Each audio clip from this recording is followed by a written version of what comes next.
اپنے غم اور پریشانی کو سینے میں دفن کر دو۔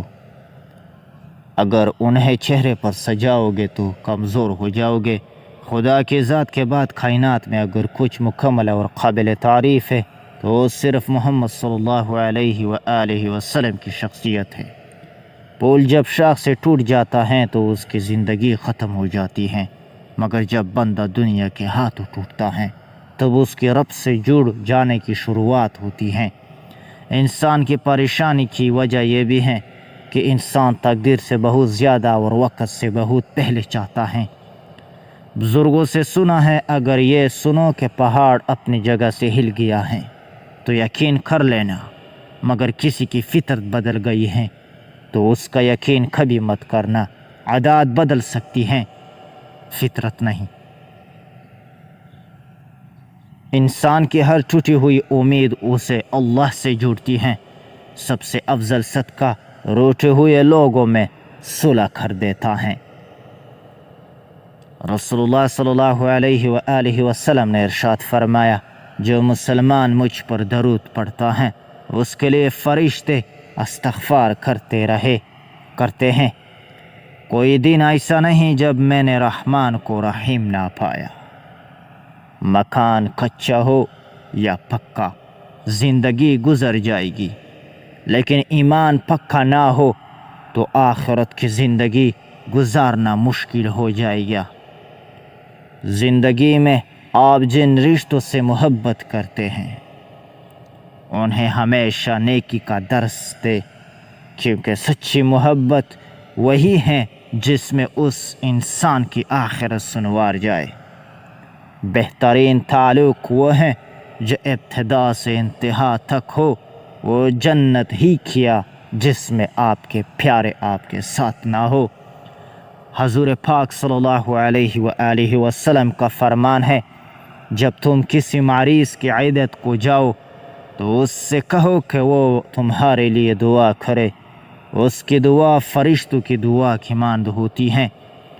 حق کے راستے میں اگر ساری کائنات بھی تمہارے خلاف ہو تو بھی تم یہ یقین رکھو کہ اللہ تمہارے ساتھ ہیں۔ اگر کوئی چیز تقدیر میں نہیں بھی لکھی تو پھر بھی دعا ضرور کرنی چاہیے، کیونکہ تقدیر کے سامنے ہم بے بس ہیں۔ تقدیر لکھنے والا تو بے بس نہیں۔ پریشانیوں اور مصیبتوں کا سب سے بڑا اور خوبصورت حل نماز ہے۔ عشق پر عشق نازل ہوتا ہے تب تو محمد صلی اللہ علیہ وآلہ وسلم پر قرآن نازل ہوا۔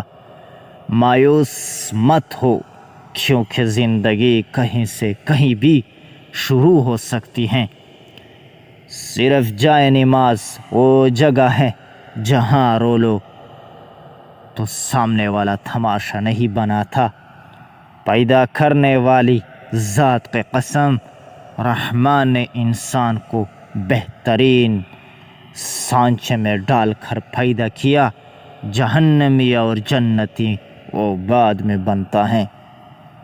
کبھی اپنی جسم، طاقت اور دولت پر بھروسہ نہ کرنا، کیونکہ بیماری اور غربت آنے میں دیر نہیں لگتی۔ سوتے وقت سورۃ الکافرون پڑھا کرو، یہ تمہیں شرک سے بچائے گی۔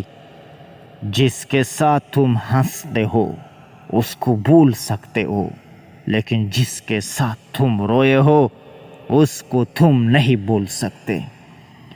کسی کا سکون چین کر عبادتوں سے کفارہ ادا نہیں کیا جا سکتا۔ جو شخص عقل رکھتا ہے وہ اکثر خاموش رہتا ہے۔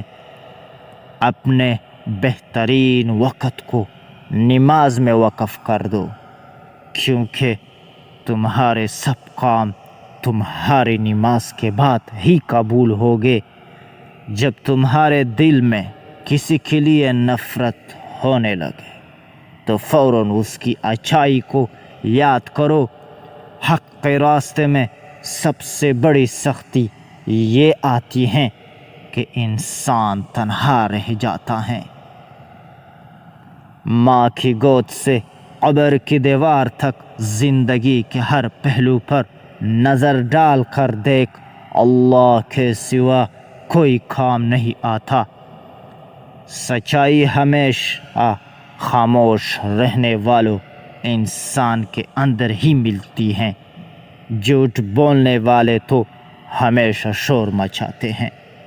جو دوسروں کو عزت دیتا ہے اصل میں وہ خود عزت دار ہوتا ہے، کیونکہ انسان دوسروں کو وہی کچھ دیتا ہے جو اس کے پاس ہوتا ہے۔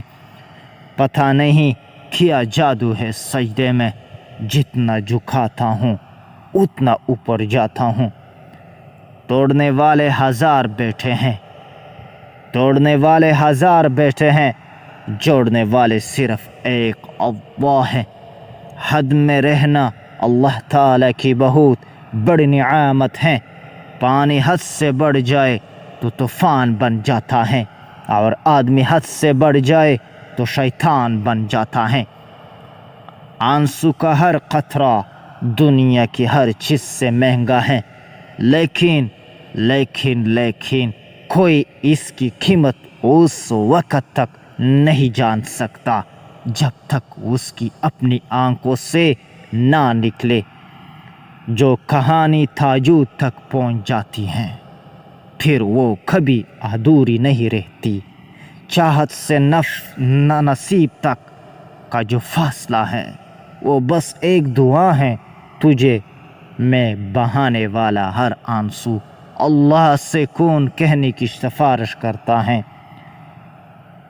فجر اور تہجد خاموش نمازیں ہیں، ان میں بہائے گئے آنسو کی پکار صرف اللہ دیکھتا ہے اور سنتا ہے، تب ہی تو ان میں مانگی گئی دعائیں اثر رکھتی ہیں۔ تب تو ان کو ادا کرنے کے بعد انسان کا دل سکون سے بھر جاتا ہے۔